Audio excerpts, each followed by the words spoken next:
So we're just unboxing the Stardust Wanderer Tarot deck that just came in, so I'm really excited about this.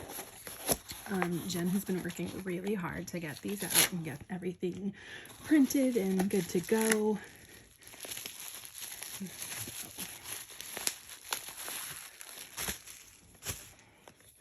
So this is the deck here.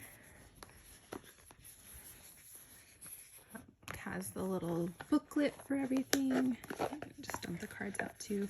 As you can see, the cards are gilded, but they're like a holographic gild, which is really kind of cool.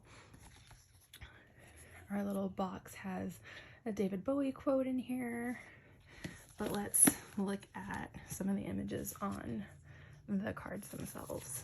So let me take off the plastic, and then once we have the plastic, so just gonna kind of go through, she won't go through all of them, we'll just kind of cut through and see what some of these look like.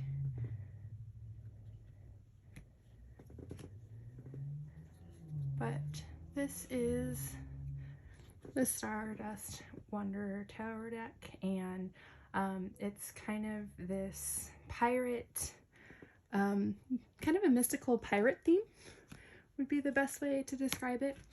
But and then it's by Jen Sankey, and so I'm really excited to get to use these and get started. Let's try and get you some. So the artwork is really cool. Jen, thanks for your vision on this, and thanks for all your hard work getting it into our hands. So have a great day, guys.